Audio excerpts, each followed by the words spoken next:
हमको इंसाफ चाहिए, यही चाहिए। वहाँ नहीं जाएंगे, चाहे सड़क पे मर जाएंगे, लेटा के बच्चों को मार डालेंगे, मगर वहाँ लेके बच्चों को नहीं जाएंगे।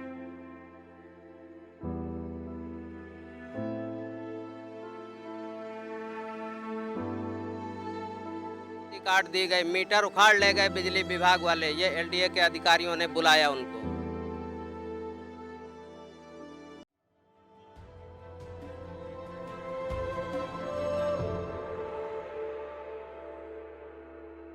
हम लोग बहुत परेशान हैं, कोई हमारी सुनने वाला नहीं है, ना ही कोई हमारी हमको देखने आता है कि हम लोग किस हाल में हैं। मैम,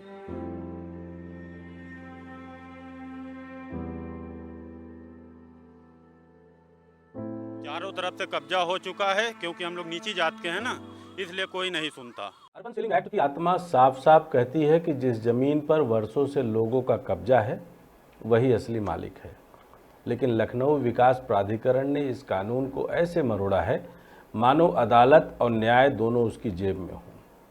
बार बार अदालत में कागज मांगे गए, लेकिन हर बार जवाब में एलडीए ने ऐसी कहानी सुनाई जिसे शायद जज साहब की कानून वाली किताब भी समझ नहीं पाई। यह मामला अब किसी कानूनी बहस से आगे बढ़कर लूट, डकैती और अतिक्रमण वाले प्रशासनिक अत्याचार की खुली मिसाल बन चुका है। खासकर मलेश मऊ की बस्ती का दर्द, जहां खसरा नंबर 406 पर माचिस की तरह सुलगती मोमबत्तियां सिर्फ रोशनी नहीं बल्कि उस पीड़ा की लौ है जो यह सवाल पूछती हैं कि असली मालिक कौन है। वो लोग जो पीढ़ियों से वहां रह रहे हैं, या वो कागजात जो उनके साथ एलडीए के समझौते और उनकी अब तक की वहां की रिहाइश की गवाही दे रहे हैं, या वो एलडीए जो अदालत में अपने कब्जे की कागज की या मुआवजे की अपनी पूरी सबूत की वो फाइल अब तक नहीं दे पाया है।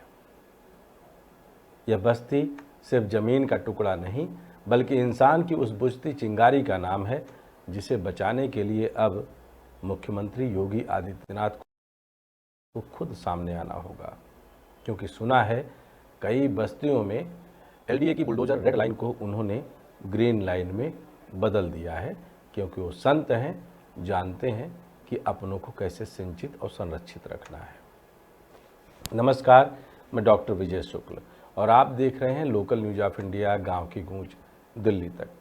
लखनऊ के गोमती नगर विस्तार की चमचमाती इमारतों और चौड़ी सड़कों के बीच मलेश मऊ का खसरा नंबर 406 आज सत्ता, भ्रष्टाचार और बेघर कर दिए गए लोगों की कराह का गवाह बन गया है।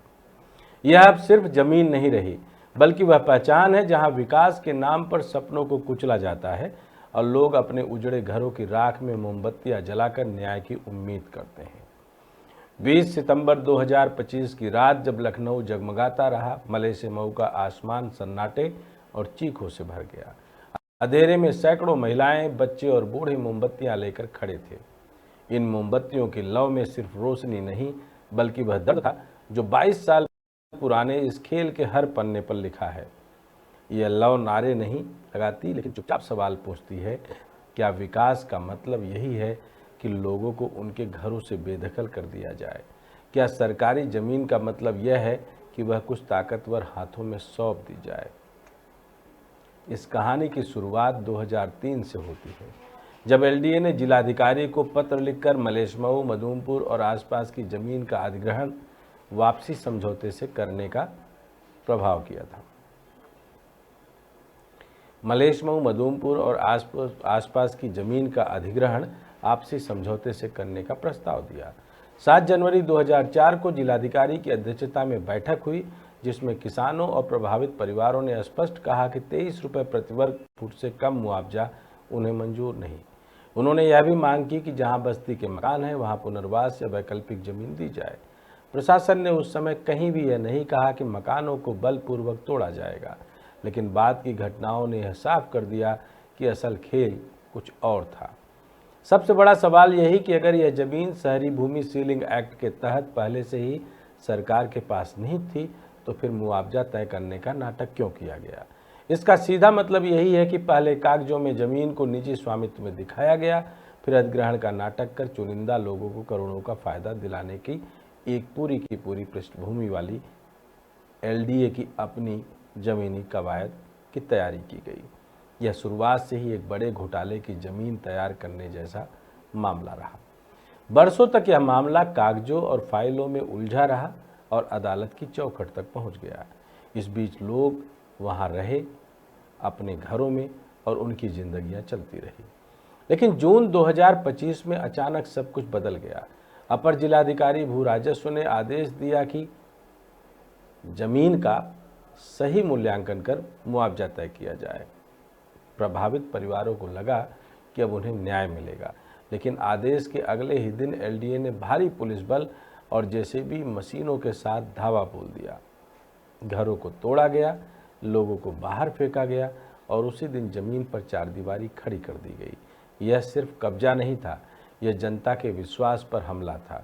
यह वह रणनीति थी जिसे फेट अकॉम्पली कहा जाता है।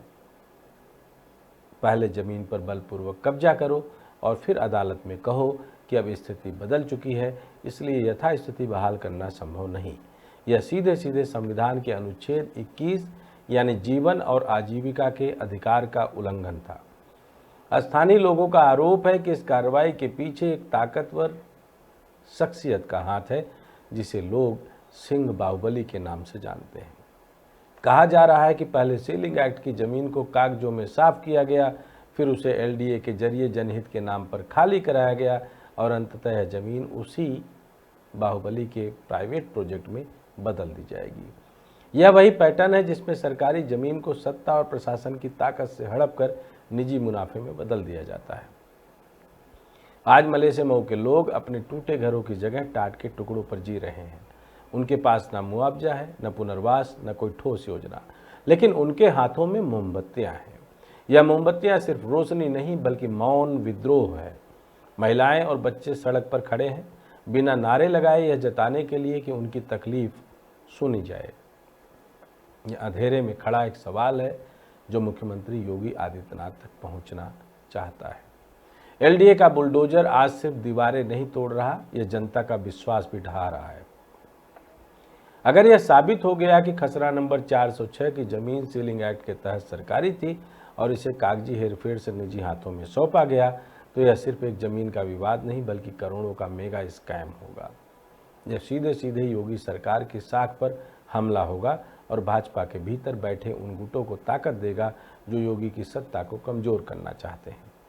मुख्यमंत्री योगी आदित्यनाथ के सामने यह सिर्फ प्रशासनिक मामला नहीं बल्कि राजनीतिक और नैतिक चुनौती है।